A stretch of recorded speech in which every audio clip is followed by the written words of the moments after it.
Hi, and welcome. You're listening to the X22 Report. My name is Dave, and this is episode 1012, and today's date is July 3rd, 2016, and the title of the episode is The Current Economic Collapse News Brief.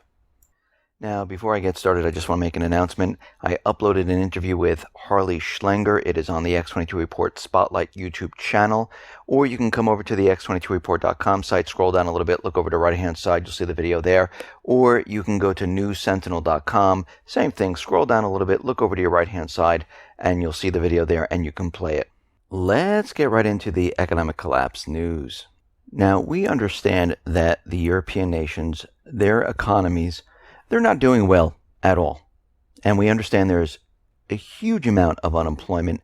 The debt is massive in many of the countries. And we know they manipulate their numbers, just like the United States.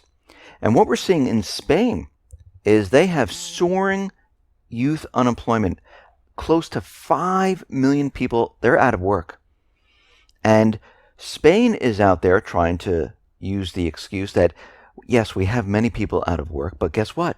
We can't find qualified people to fill positions. Now, they're doing the same thing the United States does.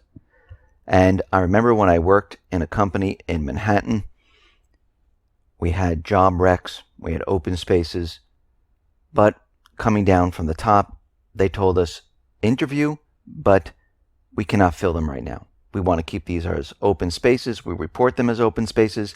And when we look at this, we're seeing that the same thing is happening in Europe. It looks like they're duplicating the model in the United States. Manipulate the job numbers, pretend there's tons of openings. Because if you really think about it, if there's this many people unemployed, why don't they take these people, train them, and guess what? They'll have incredible employees. But guess what? They really don't have openings. That's the major problem here. Now, here in the United States, what do we see? We see more layoffs. Here's an update from Micron. They're going to be laying off 2,400 positions globally. Boehringer, they're going to be laying off 724. Seagate, 1,600 people. IntelliSource, 235. Ingram Micro, 937. Canadian Pacific Railway, 500 people. And we see right now there's layoffs continually happening. If we were in this incredible recovery like the United States president says, guess what?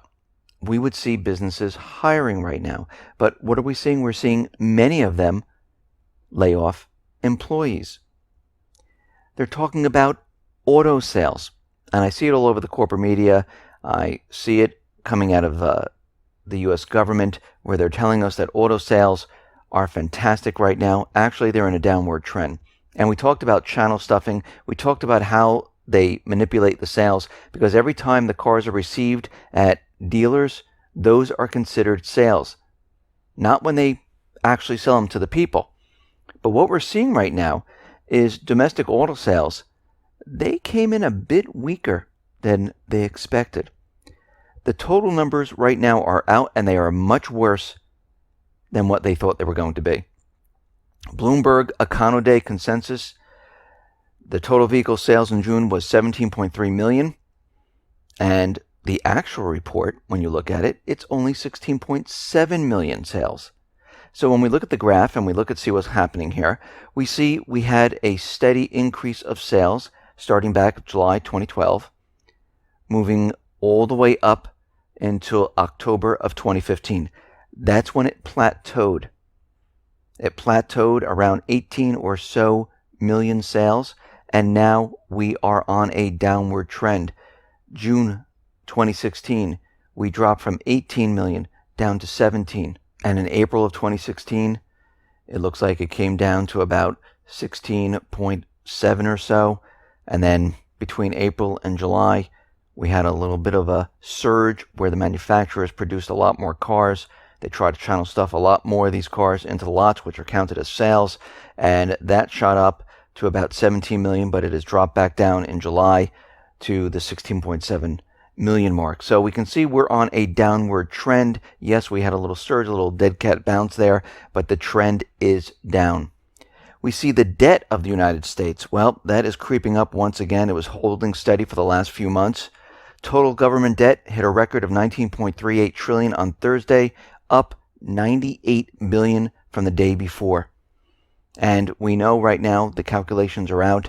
By the time Obama leaves office, the debt is going to be around $20 trillion. Now, we know the corporate media and the governments and the EU are all out there trying to tell us that because of the Brexit, the economy is going to be a lot worse, that it's going to struggle. It's all because of the Brexit.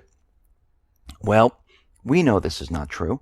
We've been following the economy. We've been watching it collapse. We've been watching it deteriorate.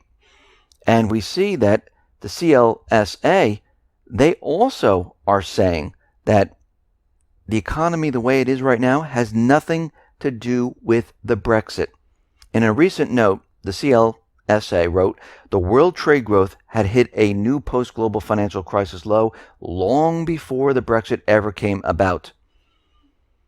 And this is absolutely true. The economies were already collapsing.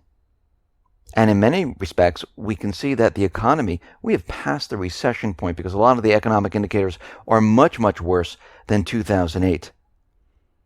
And we see that this whole Brexit, and as we keep looking at it, we're noticing that the EU has a different plan in mind to expand the European Union, to make it an empire. And remember, the UK referendum was an advisory referendum. The Parliament, the EU, they have done nothing yet. So we're going to have to watch on that. But the latest EU foreign policy document, titled A Global Strategy for the European Union's Foreign and Security Policy, calls for an extension of the Union's influence in regions as far as Central Asia and Central Africa. What it outlines is gradual synchronization and mutual adaptation between different member states. And this is what the executive summary reads. It is in the interest of our citizens to invest in the resilience of states and societies to the east stretching into Central Asia and to the south down to Central Africa. The document, it speaks about transforming the current EU system and commits to the deliverance of global governing body. So what we're seeing right now is that the EU wants autonomy in defense and security matters, and they want the EU to act autonomously from NATO, but contributing and cooperating with NATO. So we can see right now they're planning to create this empire by moving into Asia and down into Africa. This was the plan all along. And what they needed to do is they needed to let the air out of the bubble a little bit. And we can see that did happen. They were able to use this crisis to say, we can create funds now. We can do emergency bailouts. But this is all because of the Brexit. And we know this is not what it is. They're using it as an excuse. We see with Obamacare, companies are facing a huge amount of losses, much higher than they initially anticipated. And we can see right now is that the Department of Health and Human Services has been unable to keep up the demands for funds from its risk corridor program, basically bailout program. And we can see right now more of these insurance companies are asking for these bailouts. They need more money. They're losing a lot of money. A lot of people are not joining up, and it's getting worse as time goes on. Now, the feds always talk about encryption and how they need to get into our personal electronic data because terrorists are using encryption all over the place. Well, first of all, we know terrorists are not going to be using the everyday devices to plan something. If there are terrorists out there planning something, they're going to have their own system. They're going to create their own encryption. They might even use non-electronic type of devices to send messages back and forth. So is encryption really a problem that the FBI is making it out to be? Well, there's a new report called the Wiretap Report. And this states, for the second straight year, the number of times state or federal wiretaps that encountered encryption decreased. So they only couldn't break encryption in cases that are around 11 or so. In 2015, out of a total of 4,148 wiretaps, according to the new data published by Wiretap, the number of state wiretaps in which encryption was encountered decreased from 22 in 2014 to 7. And 6 federal wiretaps were reported as being encrypted. So how big an issue is encryption? Not that big.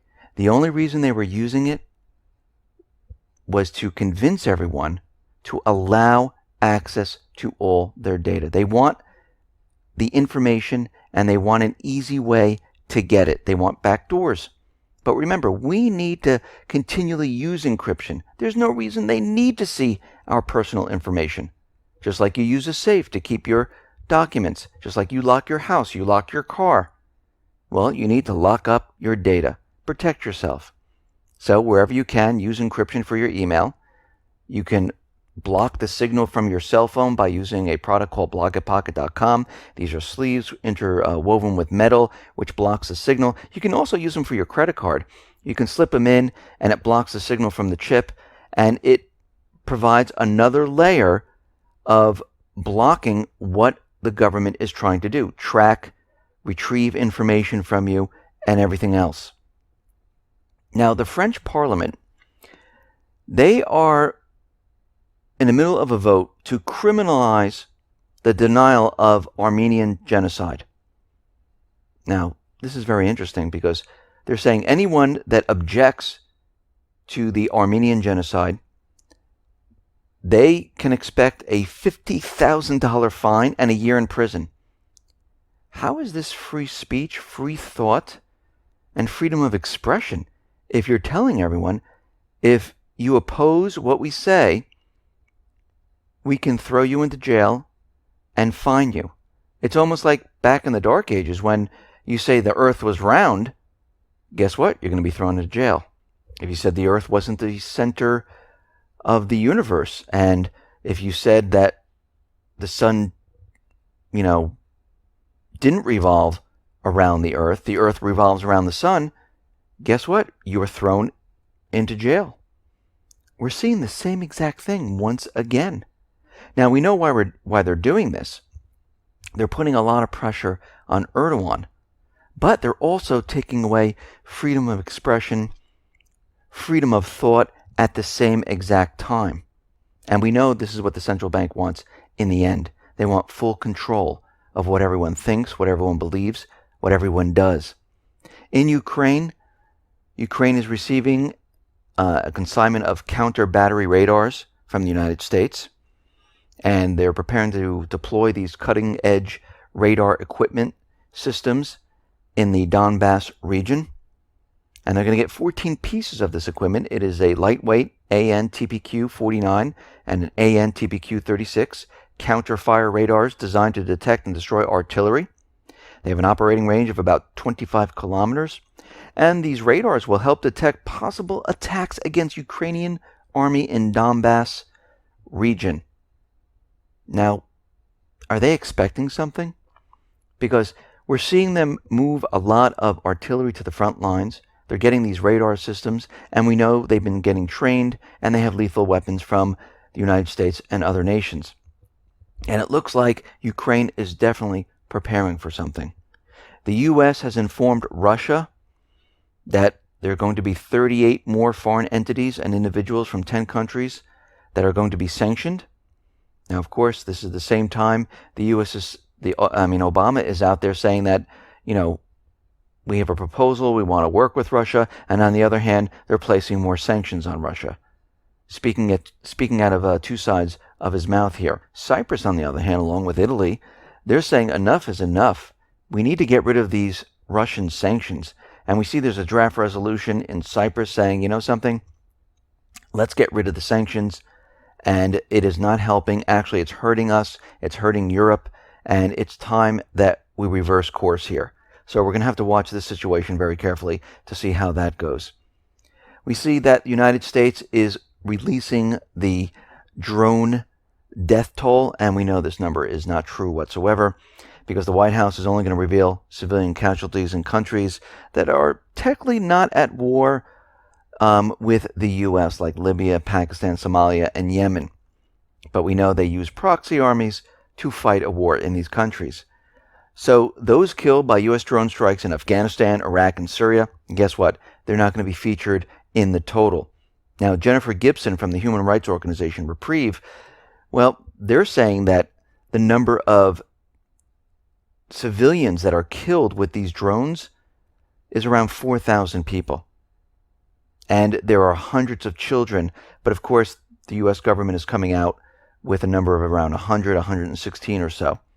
And she said this report is not even worth the paper it's printed on. And of course, we know the United States government central bankers, they're hiding the real numbers. They don't want people to know. We see Erdogan, who's making a so-called deal with Russia, who has written an apology letter. We see that he's out there this Saturday, and he was talking about President Assad, saying that he is a more advanced terrorist than ISIS.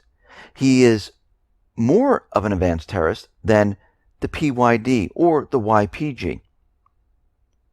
So, what is he saying here?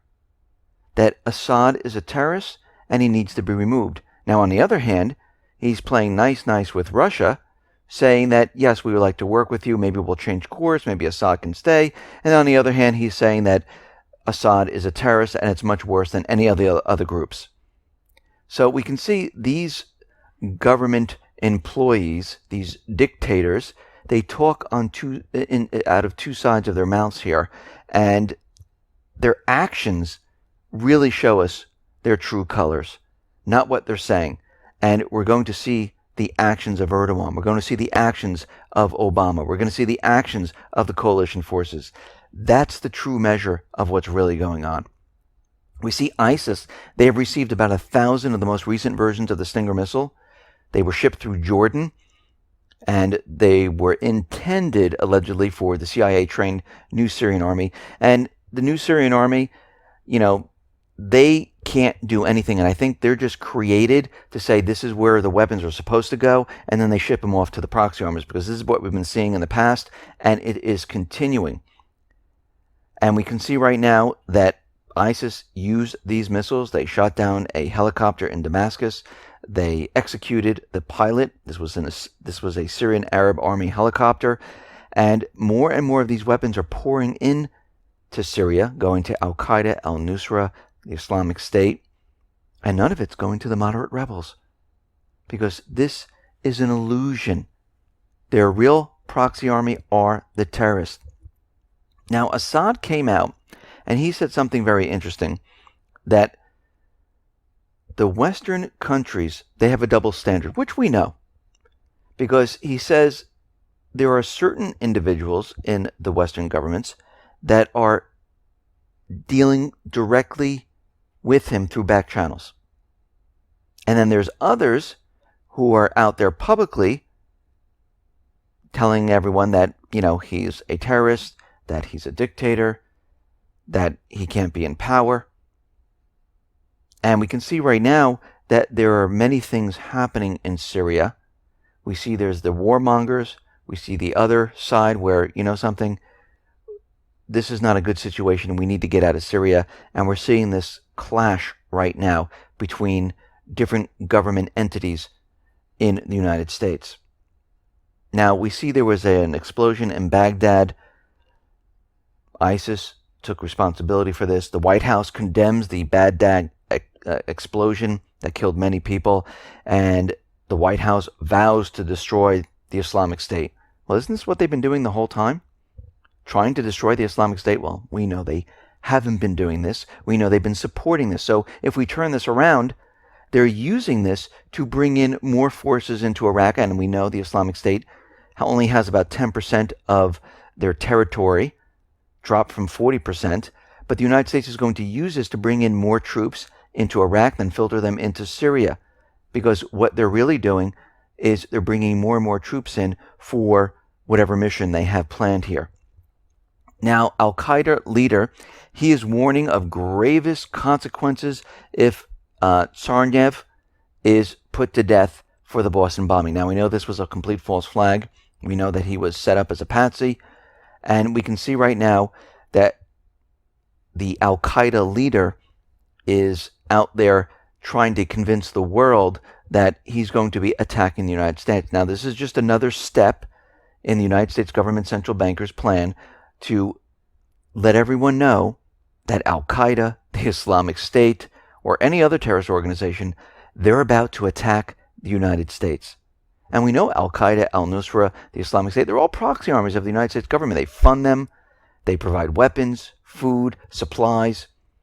And we see right now they're using this because they're planning a major event throughout Europe and the United States to bring the world into war. Because we see the economy. No matter what the government tells us, no matter what the European Union says, they can pump it up, but eventually what is going to happen, the bubbles are going to burst. We're starting to see this now. We're starting to see a deterioration of the economy. It is accelerating, and everyone needs to get ready and prepared because when this thing comes down, it is going to come down very, very hard. And if you have been prepping and you've been getting your food, water supplies, medical, stacking up on cash, and especially gold and silver, because we're starting to see that rise quite a bit now, have a weapon for your protection, you need these things. You need all of this to weather the storm.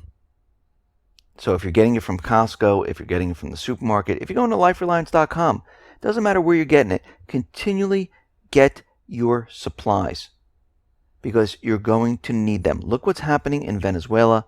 Look what has happened in Greece. Look what happened in Cyprus. Look what's happening throughout Europe, the Middle East, where war has broken out. Supplies are very difficult to come by. The economies are crashing in many different areas. We're going to see inflation here because the value of the dollar is going to decrease. We're going to see credit freeze up. Deliveries are going to stop. And this is why everyone needs to be ready and prepared. Listen, everyone, thanks a lot for listening. Be well, be safe, and especially be prepared. Thanks a lot.